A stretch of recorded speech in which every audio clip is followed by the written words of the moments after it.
Janine, how are you? Hi, nice to meet you. Nice to meet you. So with this show like Swarm, I love the beginning of the episodes. It's like any person that seems like a real person's intentional.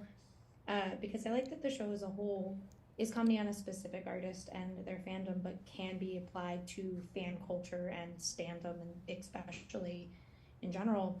And you guys toe a really nice line between not denouncing stan culture and fans in general, but also calling out the more toxic elements of it. hmm So it was kind of what was the challenge of making that genuine and making it so it wasn't you weren't going to have a sea of people angry because the show does a really good job of calling out the bad things while highlighting Yeah. the good stuff. Well, I think you never really approach your character. Obviously, we wanted to write this story from the the perspective of someone who is doing something by any means necessary to get to someone.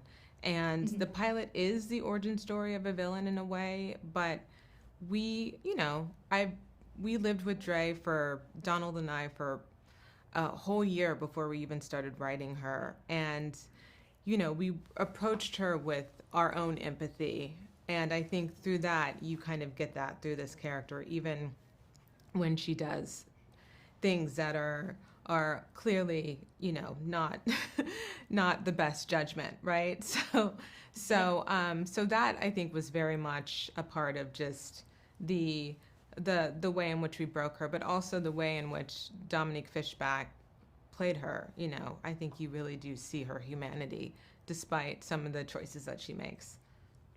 Yeah, and I think also the show is genuinely funny at times that I Yeah. wasn't expecting. Like I started watching it, I was like, this is really dark, and then found myself just cackling at certain Yeah. parts. Yeah. Yeah. Uh, was it important to kind of find that where there is humor in some of the darker things that are happening in Swarm?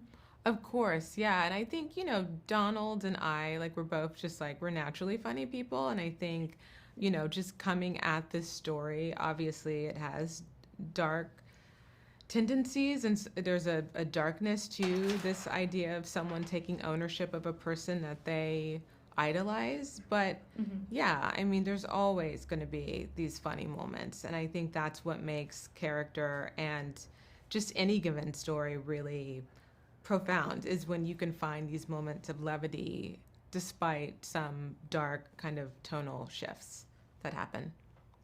Yeah, and I do love that everyone just calls her weird. That's one of my favorite things this whole show. Like she'll start talking and someone's like, "Man, you're weird," but continue on, and it's not like highlighted past that point. It's just Mm-hmm. kind of like, I recognize you're odd, but I'm gonna keep doing what I'm doing. Mm-hmm. Mm-hmm. And with, especially in that first episode, with her relation, like her sisterhood and her relationships that she has, and kind of seeing the journey that they take throughout the season.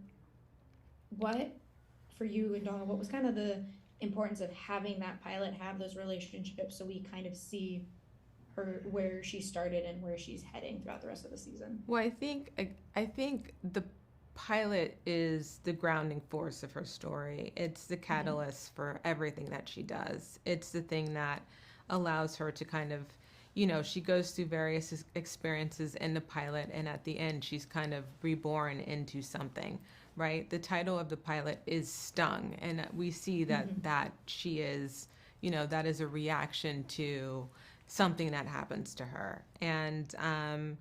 And yeah, again, it was I always saw it specifically as the origin story of a villain, and Mm-hmm. I think that it's successful in showing that from the beginning to Yeah. end.